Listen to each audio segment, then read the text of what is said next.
Hi, I'm Jesse and I built this shed. It was pretty tricky because I mostly used found material. In this video we'll only get about halfway through the project. So let's go ahead and see how I built a pretty nice shed under a $500 budget.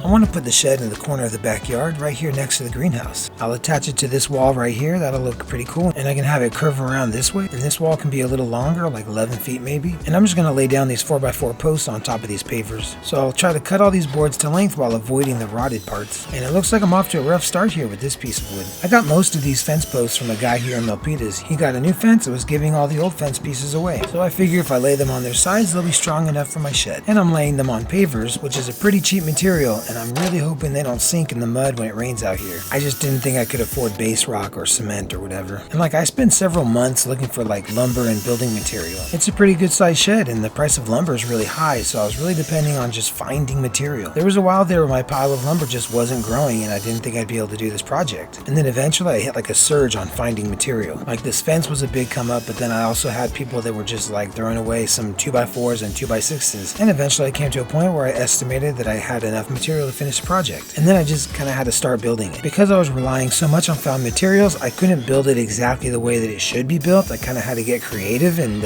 bend some rules. And I wouldn't really call it courage. I just think maybe I was just feeling a little reckless. It's probably not very wrong to say that this shed was part of my midlife crisis. The kids see me harvesting tons of lumber in the backyard, like I'm some kind of beaver about to build a dam. And then I'm out there toiling away all day long. And this was a pretty big project. My family was pretty patient with me, but I think they all kind of thought this was going to be their secret room. And I guess they're not wrong. It is kind of a little getaway in the backyard. So one of the things I had to juggle was matching the lengths of these boards to the dimensions of the plywood boards I was going to use on the floor, and also trying to cut away any pieces of rotted wood. And I'm just going to put in some screws just so these boards don't slide around when I'm moving the plywood boards. And that is pretty much the dimensions of this shed, except for that angled board there. That corner is going to be a little bit different. So I think I bought 15 pavers. That's $30. But I also got this giant roll of painter's plastic for $40. I'm going to put this here as a moisture barrier, and this was just a fraction of the painter's plastic that I bought, so it's not costing me much to do this. So several years ago, I had an apartment that didn't have a moisture barrier underneath the floor. We didn't even know that was a thing. We were just baffled by the smell of mildew every winter in our apartment. And one year it was really bad, so we pulled up the carpet, and the carpet pad underneath was soaking wet, holding water. There were some gaps in the subfloor, and you could just see to the ground underneath the apartment. On those weeks that were really bad, if you set something on the floor, it would be wet in the morning. And we lived there for a while, so I think we ruined 2 couches and maybe 1 mattress. So even though this is just a shed, I'm going to go ahead and put down this cheap moisture barrier. Not trying to deal with those kinds of problems in this shed. And then this plywood that I'm putting down is really overkill. This plywood was removed from someone's house. This elderly lady was getting her bedroom remodeled, and so she had these boards removed and they were putting in new ones. But these boards are 1.25 inches thick, they're really heavy. And she said the new boards that the contractors put in are only 3/4 inch. She said that she can actually feel her room is a lot colder now. So yeah, I just think I'm really lucky to get these boards for just my shed, And just based on my estimates, I think I have enough for the floor and the roof. I end up using just a handful of scrap offcuts for just one corner of the roof. And right here you can see my little step technique for cutting large boards. You saw that? Nice. And you might be thinking, this kind of wood might be overkill for the roof. And you'd be right, but it's the only kind of plywood that I got. It was free. And also I want to sit on the roof to watch the fireworks on the 4th of July. I can kind of see a pretty good show from that spot in my backyard. So I think the extra thick plywood might make that a little safer. But back to this floor, I'm about to secure all these boards down with some screws. I don't own a nail gun or a compressor. I just have a drill, so I use screws. And even if I had all that, I wouldn't use it on the floor because sometimes nails get pushed out a little bit when the wood swells and contracts. And now I need to cut some boards for that angled corner. I kept putting it off because I wasn't exactly sure how I was going to do it. Maybe if I just look at it long enough, I'd suddenly know what to do. Pretty much just had to commit to an idea and go for it. I do this thing where if I don't know how to design something, I hold the boards up in the space I need to fill, and then I just kind of arrange them in the way I want them to be cut. But this angle was too sharp for the miter saw, so I had to make 2 passes with the circular saw. And that came out really even, which really surprised me. I don't think I've ever gotten a 2-pass flip cut even like that before. And then I just put a paver underneath where those 2 pieces join, and we should be good to go. And then I'm going to cover that corner with all these offcuts from the other pieces of boards I cut.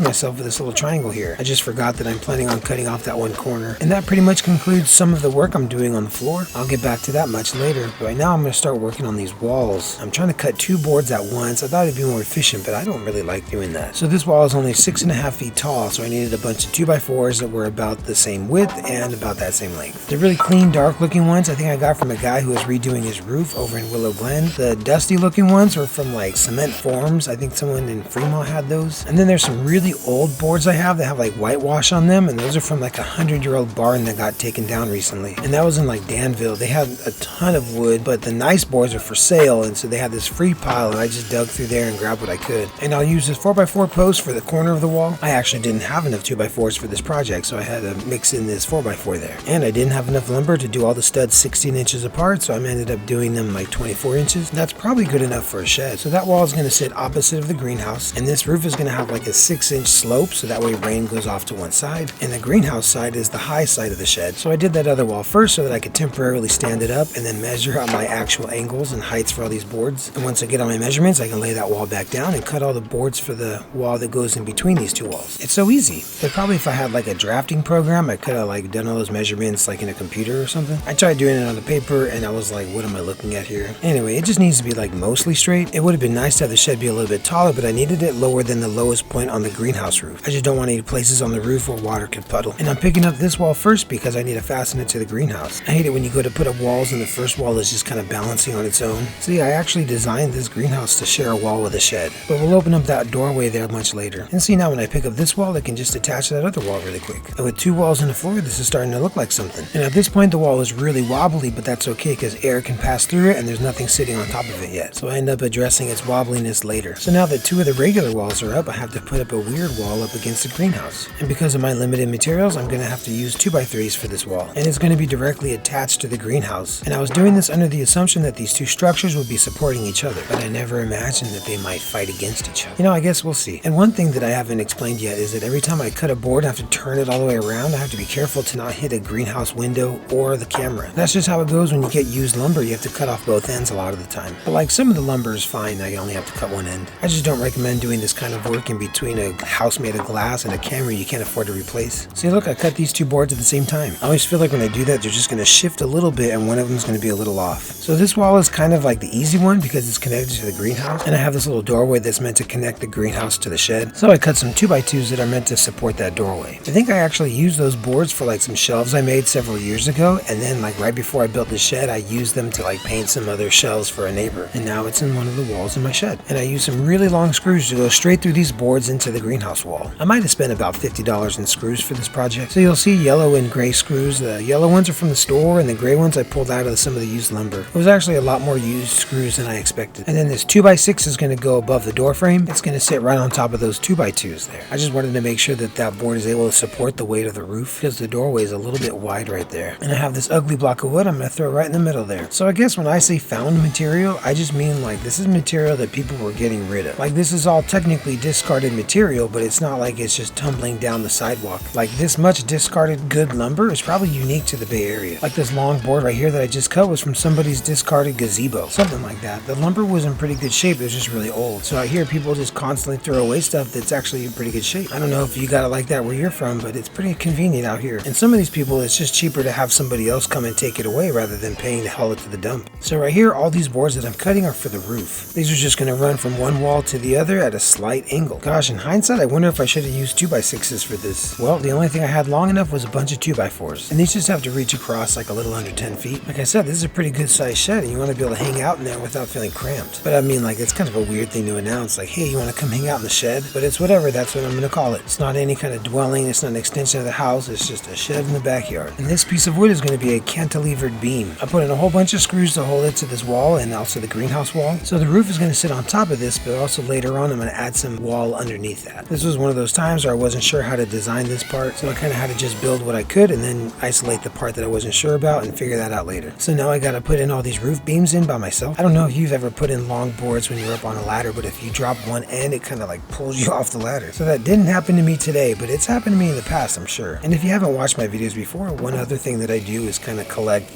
used tools. Like the drill that I use here was a gift maybe like 17 years ago. The miter saw was a gift that's relatively new to me, but this ladder here, it's like perfect for this project. One of my dad's friends just left it at the house when he moved away. And that dude's name is Casanova, it's a cool name. So like, thank you so much, Casanova, for this perfect ladder. So all these roof beams are attached on one end, but they're just kind of resting on top of this wall, no fasteners in them. So I gotta throw this board up here to tie them all together. And this board is kind of exposing how some of those other boards on top were a little too long. But I decided that it wasn't a big deal and I'm just gonna keep going. It doesn't really cause any problems, it just makes it a little harder to cover with siding later on. And right here, I'm working on one of my blunders. This portion of the roof was supposed to hang out about 20 inches or so. I thought it would be beneficial to have a little bit of weather protection from this extra roof. But later on, I go to throw that extra heavy plywood on top of the roof and it just breaks that piece out. And it scared the heck out of me because I got wood falling down from the sky. And I didn't get any of it on camera because I thought it was pretty stupid and dangerous in the first place. So I was able to just cut out the broken piece and then the roof just sat flush over the wall. And because the roof sits at an angle and the wall is a little bit of a curve here, I had a really hard time figuring out how tall to make this wall stud. So I fastened this angled piece to the ceiling beams there, and this upright stud, I had guessed on how long to make it, but it was just barely too short. But that's okay, I'll just use it for something else later. I didn't really have a lot of lumber to make mistakes like that, but I guess once in a while it's okay. And like I was saying about that one roof beam that's just hanging out there unsupported, when it broke out, most of the board was still intact, so I ended up using that wood somewhere else in the shed. And I wouldn't have had enough plywood for the roof. So technically, losing that little bit of overhang on the roof saved me a lot of materials in the end. And this board that I'm cutting right here is meant to be a capital that's going to go on top of this other wall, but because of the angle, I'm installing it before I put the studs in, and I realized that it's like 2 inches too long, so I cut a little off, and now it's half an inch too short. And I hate that so much because I can still see that little gap even with the siding on. It's hard to see, but I just went out there right now and I could find it. I should probably put a little patch in there or something. So that curved wall is going to be mostly window. And by windows, I mean those are glass doors that somebody gave to me. Some friends of ours were remodeling the back side of their house, and so they have these 4 glass doors back there, and they gave them to us. And they're super heavy, so I was just going to use them as windows. And I just needed to cut that one real quick so I can get the proper measurements before I put this stud in the wall here. So now the roof is pretty much supported, and I've seen when people like build houses and stuff, they wrap the whole thing in like a special kind of paper. So instead, I'm just going to use some more of this painter's plastic. It's from the same roll that I bought earlier, so it kind of feels like I'm just building a tent here. I don't really know the benefits of using that special paper, and I figure this plastic's going to last a while. Have you guys ever seen that show Dexter? I seen the first 3 seasons like 15 years ago. Yeah, I think he was using a lot more plastic than I am here. But, it's a pretty inexpensive material, and I'm really hoping here that it keeps moisture out. And I'm putting on this plastic now because in a little bit I got to put on some siding. The walls need more stability.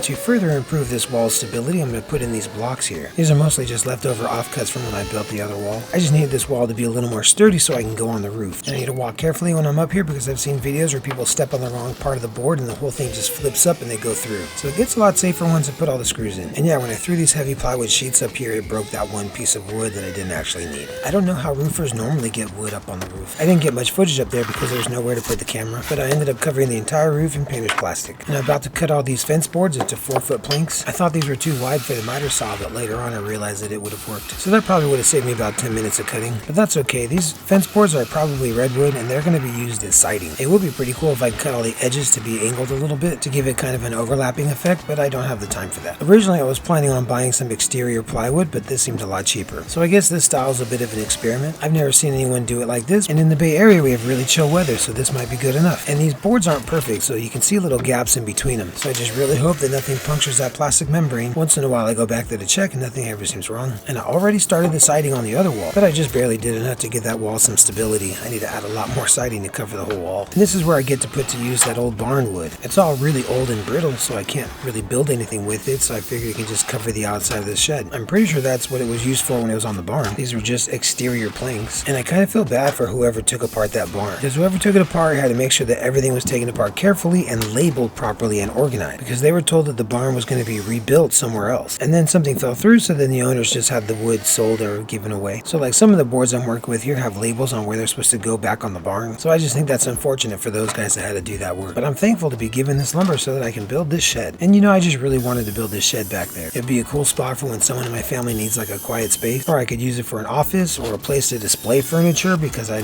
don't really have a place to do that when I take photos of them. Or maybe I could use it to record videos with my friends. Or it could just be a nice spot to sit and enjoy growing my plants that are in the greenhouse. But probably my two major obstacles was the cost of materials and figuring out how to build a curved wall with windows. And the only way for me to overcome those obstacles was really to just go for it. I just had to keep collecting lumber and then start building it in order to figure out how to build that wall. And I don't know if that's courage or recklessness, but either way, I'll take it.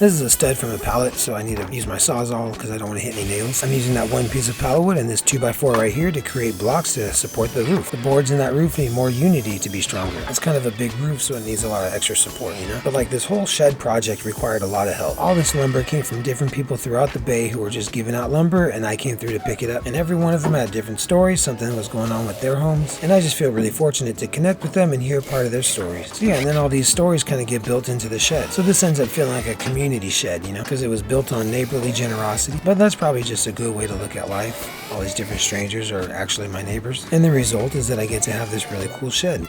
And at this time we were about to get some inclement weather, so I have to take a break from this project. The roof is built, it's covered in plastic, and I'm going to store some lumber inside, but before I do all that, I'm going to use this really big board as one more support. It's 8 inches wide and it's really long, so it can go the whole length of the shed. It was super dirty, so I had to just hit it with a sander real quick. So I need to cut a little notch out of each end because I'm going to attach this to the studs in the walls, and it's going to have to reach the roof beams. I was just a little worried that over time the roof might sag in the middle, and so this will help prevent that. I have to do this special technique where I hold the board up with my heels. You have to be really careful when you do this technique because you can get really hurt if the wood pinches the plate, and somehow I managed to do it without hurting myself. But the next big task is to get it up into the ceiling. It's not easy to lift a board this size up into a ceiling, so I just start by putting one end up on the ladder, and while that is barely balanced on the top step, I'm going to lift the other end up all the way to the ceiling and put in one screw. But that was like super hard. I should have drilled a hole first. That one screw serves as a pivot point so I can lift up the other end of this beam. So I put in a few screws on that end and come back to the other side to put in some more screws. So now that roof is a bit more supported. I'll just let you guys know I'm not tall. This is just like a really low ceiling. And that's pretty much it for this phase of the shed. You should all come back in a couple weeks to see how I conclude this project. Somehow it becomes a really cool shed, and eventually I get a lot more plants for my greenhouse so this view really improves. I'll try to show some of that next time, but hey, thanks so much for watching.